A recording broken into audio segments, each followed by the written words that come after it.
What's wrong? Instant breakfast. Yeah, I got your breakfast. What do you do with it? How do you? Well, you gotta heat it up. Come on. Jeez.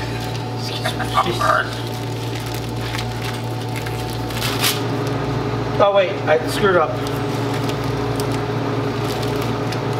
Get it ready to direct. Oh.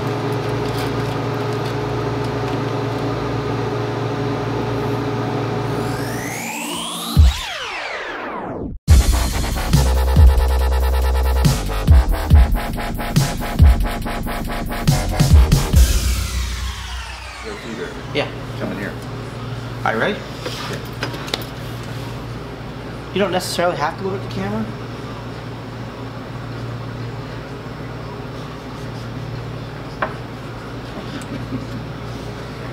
I won't.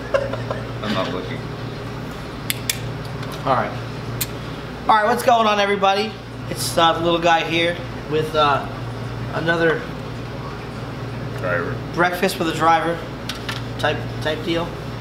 I don't necessarily have to look at it. We were gonna go to Denny's, but he woke up late, so we are eating what we have available in the lounge here, which isn't bad. Just letting it cool off a little bit.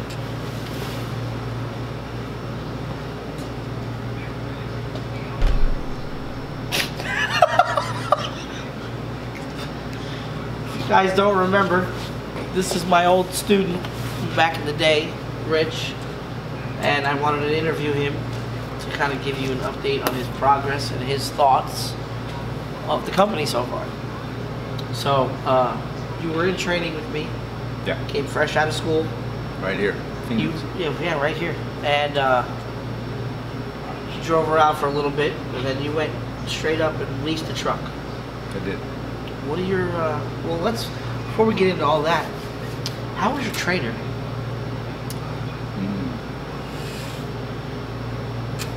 Honestly. Honestly. Did you have a good time training? No, I you're a really good had guy, fun. man. You did good. You learned a lot, right? Yeah. Enough to get you going? I had driven previously, but I hadn't done it over the road. So, you know, to learn that aspect of the business was all new. Yeah. You know, How did you? The truck wasn't new, but the lifestyle, the over the road lifestyle was totally new. So, I mean, what you taught me there is, you know, invaluable. It was just the experience alone. So you did good. Appreciate it. You did good. How did you? How's like the school program here? Terry, Joey, and the guys, and they did a great job. I was actually hoping to see them when being here. It was Friday, so they got off early. But so anyway, guys, you see this? Hello, I was here. I looked you up. You said that you drove previously. What did you do previously? What's your history with trucks? Why trucking? I started out in the tandem dump, you know, the little guys, little rock haulers. Okay. And then I moved up into the bigger tractor and trailer dumps, 42-foot dumps, and then the log trailers. And how long ago was that? That was a while ago, right? Yeah, I was a young boy. So what made you? You had a long break from trucking. I did. And I took on a more of a business career, and now I'm back in trucking. It's just life's turns, you know. Find you here. I call it a God thing. Yeah, I agree with you on that. I really do. I you know, the relationships that I've built, including yourself, everything happens for a reason. Sometimes you don't know why, but you just take it in stride. You go with it. You run with it. I can attest to that. For sure. I believe there's blessings that come out of it, and they're not just, you know, financial rewards. They're like just relationships. Yeah, I agree with that. So yeah, it's a God thing. Getting back. What about your experiences so far? I want you to give me.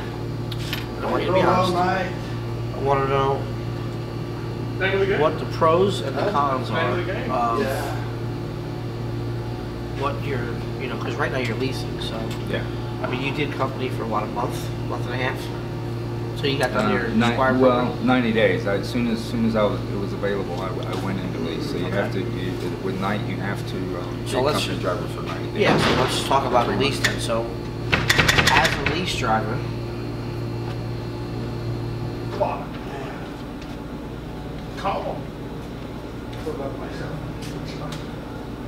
hey, how'd those guys get in with their badge just a couple of seconds?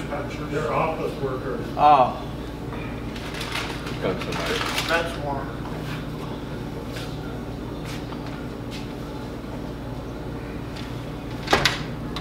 Hey, what's going on, bud? Okay. So, all right. Tori, to be honest, I want to know the pros and the cons of your experience going lease. The transition, you know, communication levels. I mean, people help you out. Was it a hard time finding a truck? And you know, I was really blessed to get the truck that I have. It had been sitting on the yard for a while since I had transferred to Lyttle, which was the Peterbilt. Yeah. Which you know about. I didn't want a Volvo. It's just personal preference. Considered the Internationals, but I really wanted that Peterbilt. I ended up getting it. okay. The transition from company driver to lease is. They make it as simple as possible, I think. Okay. Night does. Financially, I think you have to be willing to, you know, go without a paycheck for a week or two. Well, yeah, because because you're making. you had an experience where the truck broke down, correct? And Well, what happened there was, you know, Night does a great job at prepping, but they call it an MRP prep. right. They do a great job of prepping the truck, new tires, whatever the truck needs. They put you on the road with a reliable truck. Then you have 2,500 miles to drive that truck. You going to try that? Let me try that. Hold on, guys. Not bad. After it cools off a little bit.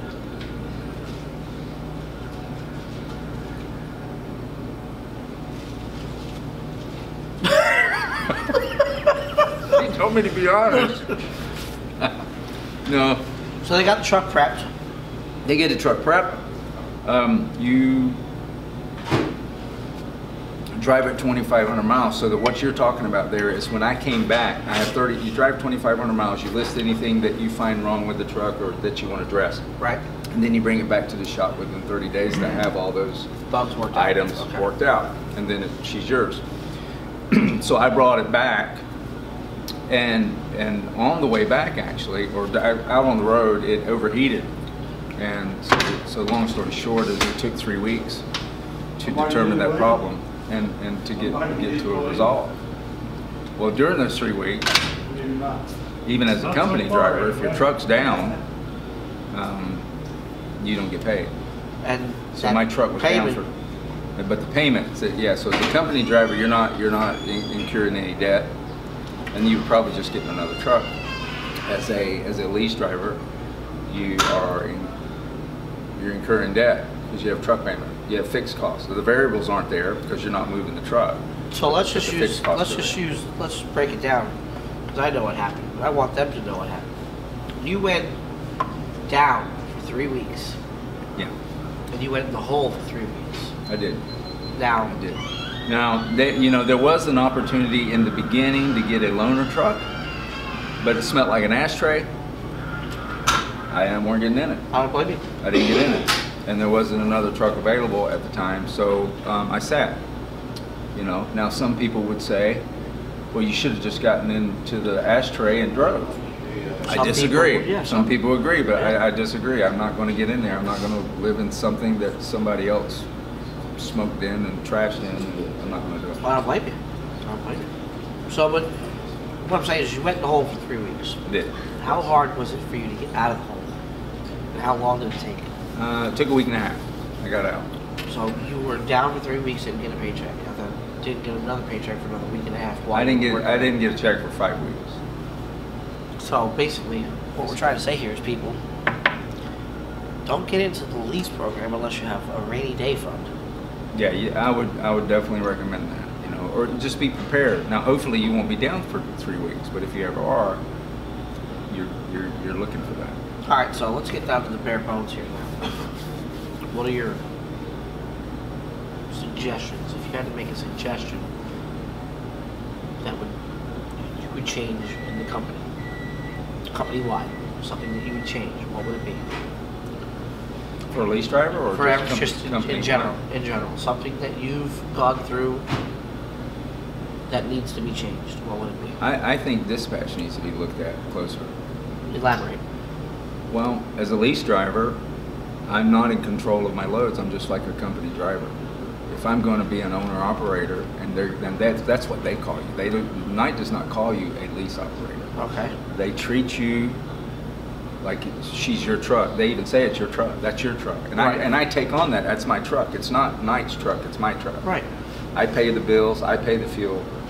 So I think I should be treated like a full-blown operator running under their authority. That means I should have access to my loads. Not sitting around waiting on a DM to give me one and then giving me the option of whether I want it or not. There's no difference in dispatching a lease operator, owner operator than there is a company driver. Right, right, okay. Now, I'm no forced dispatch, of course, but neither are you as a company driver. Yeah. No such thing as forced dispatch. So if I was to change one thing, I would look at dispatch. Since I've been here in the short period of time that I've been at Knight, I'm almost a year now, but driving for Knight, dispatch has got some issues, and I don't think it's the dispatchers per se. Right. I just think it's the system, the way it's protocol, the system way it's set up. The dispatch, the DMs used to have access to loads. I understand now they do not like they used to. Yeah. And it's causing problems on the road. It is. I believe. I believe so too. And it's caused me problems and frustrations. But I mean, other than that, what else? Let them hear it. That's why they're watching. Yeah. How about communications? How was that? It can be lacking. It's tough sometimes. It can be lacking. To me, it's like a marriage. I mean, I've been married for 19 years, and the one thing, see, like that, I'm a good man. But the one thing in any relationship is communications, and I find sometimes, especially with drivers, being disconnected and out on the road, away from what's going on in the office. A lot of times the driver feels like he's forgotten. That doesn't necessarily is the case. But sometimes in the office it's out of sight, out of mind.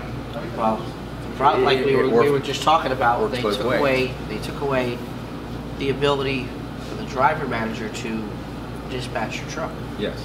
So now that dispatcher He has to contact. He then has to call the planner, Right. who has to call the market manager, Right. and sit down and figure out a way to get that. You would think we were working for the government. Well, right, but what I'm saying is we understand.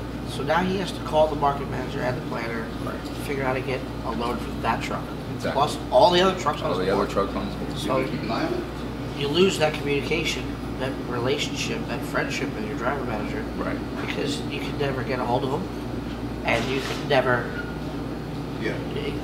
He's always too busy. Right. Always too busy. Right. So His phone's ringing off the hook. People are on Waiting hold. on hold. Everybody's can't get fuel where you want to get fuel anymore. right. Kind of, you know. As a company driver, exactly.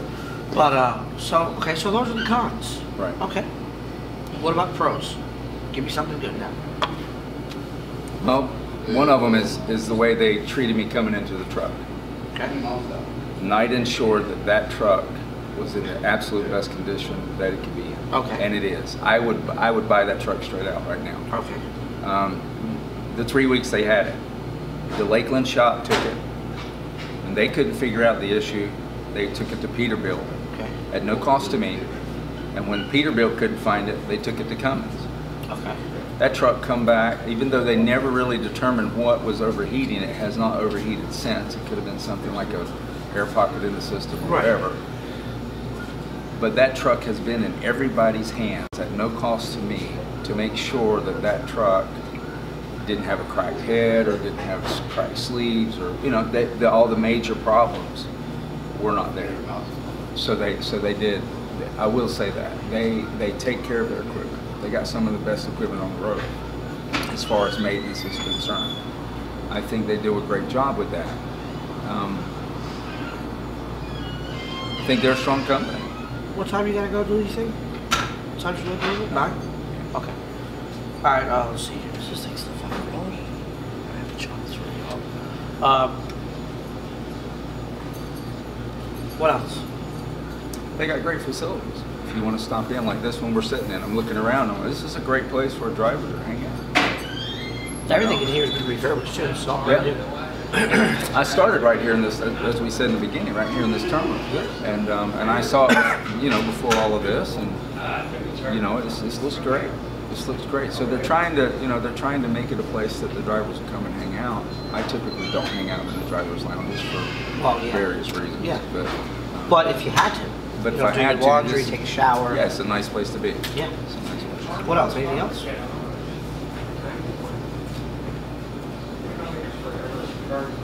I'm reaching. Okay. Let's shut it down. All right, you guys. Well, I'm just sitting here with Rich, and he's giving you the lowdown on night transportation. Let's finish our breakfast. See if I had the record.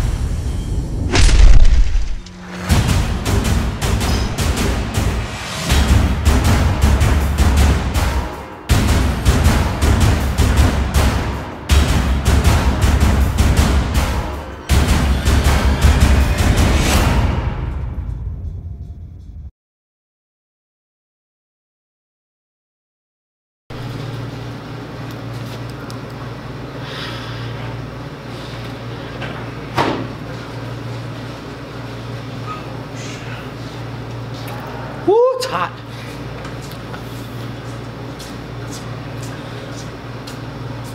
I'm gonna use all this footage for the bloopers.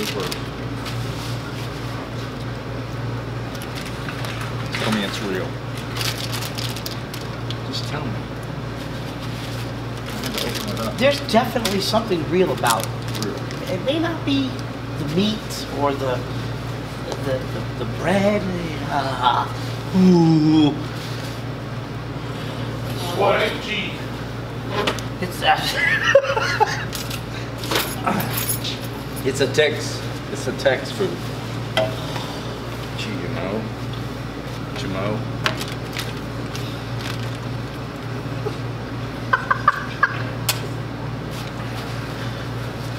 Thank you for breakfast. I was gonna take you to the Denny's, but you woke up late. Oh, man. So this is don't eat. Let it cool off. Man, you might burn your insides. I only had it in the microwave for a half hour. Dear God. I'm a praying man. I ask you to perform thy miracles. Bless upon this food right here for real. Yeah. You said you weren't in the military, right? You weren't in the military. You never had an MRE? Oh man, I'm gonna send you some MREs. Yeah. MREs My dad used to talk about them all the time. are better than this thing. Yeah? Oh yeah. They actually had these little heating elements in them, so that way you could heat up your soup or whatever you were eating.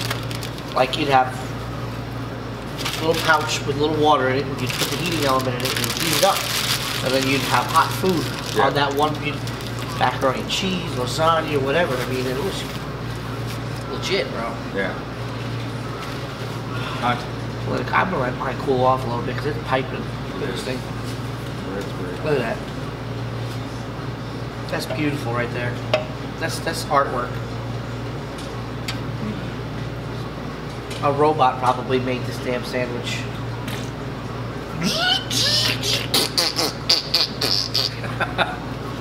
Alright, let's just get this video going.